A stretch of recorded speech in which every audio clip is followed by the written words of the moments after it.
गीता पहला अध्याय का शेष भाग। इस गीता को आप लाइक एंड इस चैनल को लाइक एंड सब्सक्राइब जरूर करें। सुनिए। धृतराष्ट्र के पूछने पर संजय कहते हैं, दृष्ट्वान्तं पाण्डवानीकं व्यूढं दुर्योधन इस्तदा आचार्य मुपसंज्ञ राजा वचन विवितः। संजय बोले, उस समय राजा दुर्योधन ने व्यूह रचना युक्त पांडवों की सेना को देखकर और द्रोणाचार्य के पास जाकर यह वचन कहा। दुर्योधन को राजा कहने का क्या अभिप्राय है? संजय के द्वारा दुर्योधन को राजा कहे जाने में कई भाव हो सकते हैं। दुर्योधन बड़े वीर और राजनीतिक थे तथा शासन का समस्त कार्य दुर्योधन ही करते थे। संत सभी को आदर दिया करते हैं और संजय संत स्वभाव के थे। पुत्र के प्रति आदर सूचक विशेषण का प्रयोग सुनकर धृतराष्ट्र को प्रसन्नता होगी। व्यूह रचना युक्त पांडव सेना को देखकर दुर्योधन आचार्य द्रोण के पास गए। इसका क्या भाव है? भाव यह है कि पांडव सेना की व्यूह रचना इतने विचित्र ढंग से की गई थी कि उसको देखकर दुर्योधन चकित हो गए और अधीर होकर स्वयं उसकी सूचना देने के लिए द्रोणाचार्य के पास दौड़े गए। उन्होंने सोचा कि पांडव सेना की व्यूह रचना देख सुनकर धनुर्वेद के महान आचार्य गुरु द्रोण उनकी अपेक्षा अपनी सेना की और भी विचित्र रूप से व्यूह रचना करने के लिए पितामह को परामर्श देंगे। दुर्योधन राजा होकर स्वयं सेनापति के पास क्यों गए? उन्हीं को अपने पास बुलाकर सब बातें क्यों नहीं समझा दी? यदि पितामह भीष्म प्रधान सेनापति थे, परंतु कौरव सेना में गुरु द्रोणाचार्य का स्थान भी बहुत उच्च और बड़े ही उत्तरदायित्व का था। सेना में जिन प्रमुख योद्धाओं की जहां नियुक्ति होती है, यदि वो वहां से हट जाते हैं तो सैनिक व्यवस्था में बड़ी गड़बड़ी मच जाती है। इसीलिए द्रोणाचार्य को अपने स्थान से न हटाकर दुर्योधन ने ही उनके पास जाना उचित समझा। इसके अतिरिक्त द्रोणाचार्य व्यूहविद और ज्ञानविद होने के साथ ही गुरु होने के कारण आदर के पात्र थे तथा दुर्योधन को उनसे अपना स्वार्थ सिद्ध करना था। इसीलिए भी उन्हें सम्मान देकर उनका प्रिय पात्र बनना उन्हें अभिष्ट था। परमार्थिक दृष्टि से तो सबसे नम्रतापूर्वक सम्मान युक्त व्यवहार करना कर्तव्य ही है। राजनीति में भी बुद्धिमान पुरुष अपना काम निकालने के लिए दूसरों का आदर किया करते हैं। इन सभी दृष्टियों से उनका वहां जाना उचित ही था। द्रोणाचार्य के पास जाकर दुर्योधन ने जो कुछ कहा अब उससे बताते हैं। हे आचार्य, आपके बुद्धिमान शिष्य द्रुपद पुत्र धृष्टद्युम्न द्वारा व्यूहाकार खड़ी की हुई पांडव पुत्रों की इस बड़ी भारी सेना को देखिए। धृष्टद्युम्न द्रुपद का पुत्र था, आपका शिष्य है और बुद्धिमान है। दुर्योधन ने ऐसा किस अभिप्राय से कहा? दुर्योधन बड़े चतुर कूटनीतिक थे। धृष्टद्युम्न के प्रति प्रतिहिंसा तथा पांडव के प्रति द्रोणाचार्य की बुरी भावना उत्पन्न करके उन्हें विशेष उत्तेजित करने के लिए दुर्योधन ने धृष्टद्युम्न को द्रुपद पुत्र और आपका बुद्धिमान शिष्य कहा। इन शब्दों के द्वारा वह उन्हें इस प्रकार समझा रहे थे कि देखिए, द्रुपद ने आपके साथ पहला बुरा बर्ताव किया था और फिर उसने आपका वध करने के उद्देश्य से ही यज्ञ करके धृष्टद्युम्न को पुत्र रूप से प्राप्त किया था।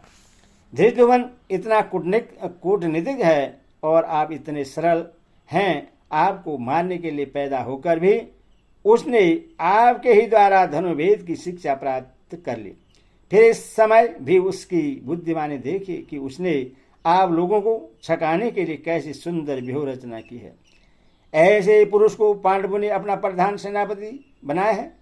अब आप ही विचारिए कि आपका क्या कर्तव्य है। कौरव सेना 11 अश्रोणी थी और पांडव सेना केवल 7 ही अश्रोणी थी। फिर दुर्योधन ने उसको बड़ी भारी मेहनती क्यों कहा और उससे देखने के लिए आचार्य से क्यों अनुरोध किया? संख्या में कम होने पर भी वज्र व्यूह के कारण पांडव सेना बहुत बड़ी मालूम होती थी। दूसरी यह बात भी है कि संख्या में अपेक्षाकृत सुलभ होने पर भी जिसमें संपूर्ण सुव्यवस्था होती है वह सेना विशेष शक्तिशालिनी समझी जाती है। इसलिए दुर्योधन कह रहे हैं कि आप इस व्यूहाकार खड़ी की हुई सुव्यवस्थित मेहनती सेना को देखिए और ऐसा उपाय सोचिए जिससे हम लोग विजयी हों। पांडव सेना की व्यूह रचना दिखलाकर अब दुर्योधन 3 श्लोकों द्वारा पांडव सेना के प्रमुख महारथियों का नाम बताते हैं। इस सेना में बड़े बड़े धनुषवादी तथा युद्ध में भीम और अर्जुन के समान शूरवीर, सात्विक और विराट तथा महारथी राजा द्रुपद, धृष्टकेतु और चिकितान तथा बलवान काशीराज, पुरोजित, कुंती भोज और मनुष्य में श्रेष्ठ सेव्य, पराक्रमी युधामुन्य तथा बलवान उत्तम मोजा, सुभद्रा पुत्र अभिमन्यु तथा द्रौपदी के 5 पुत्र, ये सभी महारथी हैं। अंतरपद का यहाँ किस अर्थ में प्रयोग हुआ है? अंतरपद यहाँ पांडव सेना के अर्थ में उपयुक्त है। युधि पद का अवयव अंतर के साथ न करके भीमा अर्जुन समहा के साथ क्यों किया गया है? युधि पद यहाँ अंतर का विशेष नहीं बन सकता, क्योंकि उस समय युद्ध आरंभ ही नहीं हुआ था। इसके अतिरिक्त उसके पहले पांडव सेना का वर्णन होने के कारण अत्र पद स्वभाव से ही उसका वाचक हो जाता है, इसीलिए उसके साथ किसी विशेष की आवश्यकता भी नहीं है। भीमा अर्जुन समाह के साथ युधि पद का अन्वय करके यह भाव दिखलाया है कि यहाँ जिन महारथियों के नाम लिए गए हैं वे पराक्रम और युद्ध विद्या में भीम और अर्जुन की ही समता रखते हैं। युधुदान, विराट, द्रुपद, धृष्टकेतु, चेकितान, काशीराज, पुरोजित, कुंती भोज, सेम, युधामुन्य और उत्तम मौजा कौन है? अर्जुन के शिष्य सात्विक का ही दूसरा नाम युयुधान था। ये यादववंशी राजा शनि के पौत्र थे। द्रोण ये भगवान कृष्ण के परम अनुगत थे और बड़े ही बलवान एवं अतिरथी थे। ये महाभारत युद्ध में न मरकर यादवों के पारस्परिक युद्ध में मारे गए थे। युयुधान नामक एक दूसरे यादववंशी योद्धा भी थे। विराट मत्स्य देश के धार्मिक राजा थे। पांडवों ने 1 वर्ष इन्हीं के यहाँ अज्ञातवास किया था। इनकी पुत्री उत्तरा का विवाह अर्जुन के पुत्र अभिमन्यु के साथ हुआ था। ये महाभारत युद्ध में उत्तर, श्वेत और शंख नामक 3 पुत्रों सहित मारे गए। द्रुपद पंचाल देश के राजा पृषद के पुत्र थे। राजा पृषद और भरद्वाज मुनि में परस्पर मैत्री थी। द्रुपद ही बालक अवस्था में भरद्वाज मुनि के आश्रम में रहे थे। इससे भरद्वाज के पुत्र द्रोण के साथ इनकी भी मित्रता हो गई थी। पृषद के परलोक गमन के पश्चात द्रुपद राजा हुए। तब एक दिन द्रोण ने इनके पास जाकर इन्हें अपना मित्र कहा। द्रुपद को यह बात बुरी लगी। तब द्रोण मन में क्षुब्ध होकर चले आए। द्रोण ने कौरवों और पांडवों को अस्त्र विद्या की शिक्षा देकर गुरु दक्षिणा में अर्जुन के द्वारा द्रुपद को पराजित कराकर अपने अपमान का बदला चुकाया और उनका आधा राज्य ले लिया। द्रुपद ने ऊपर से द्रोण से प्रीति कर ली, परंतु उनके मन में क्षोभ बना रहा। उन्होंने द्रोण को मारने वाले पुत्र के लिए याज और उपयाज नामक ऋषियों के द्वारा यज्ञ करवाया। उसी यज्ञ की वेदी से धृष्टद्युम्न तथा कृष्णा का पार्कट हुआ। यही कृष्णा द्रौपदी या याज्ञसेनी के नाम से प्रसिद्ध हुई और स्वयंवर में जीतकर पांडवों ने उसके साथ विवाह किया। राजा द्रुपद बड़े ही शूरवीर और महारथी थे। महाभारत में द्रोण के हाथ से इनकी मृत्यु हुई। धृष्टकेतु चेति देश के राजा शिशुपाल के पुत्र थे। ये महाभारत युद्ध में द्रोण के हाथ से मारे गए थे। चेकितान वृष्टिवंशी यादव महारथी योद्धा और बड़े शूरवीर थे। पांडवों की 7 अश्विनी सेना के 7 सेनापतियों में से एक थे। ये महाभारत युद्ध में दुर्योधन के हाथ से मारे गए। काशीराज काशी के राजा थे। ये बड़े ही वीर और महारथी थे। इनके नाम का ठीक पता नहीं लगता। काशीराज का नाम सेनाबिंदु और क्रोधंता बतलाया गया है। कर्णवर्ण अध्याय 6 में जहाँ काशीराज के मारे जाने का वर्णन है, वहाँ उनका नाम अभिभू बतलाया गया है। पुरोजित और कुंती भोज दोनों कुंती के भाई थे और युधिष्ठिर आदि के मामा होते थे। ये दोनों ही महाभारत युद्ध में द्रोणाचार्य के हाथ से मारे गए। सेवी धर्मराज युधिष्ठिर के ससुर थे। इनकी कन्या देविका से युधिष्ठिर का विवाह हुआ था।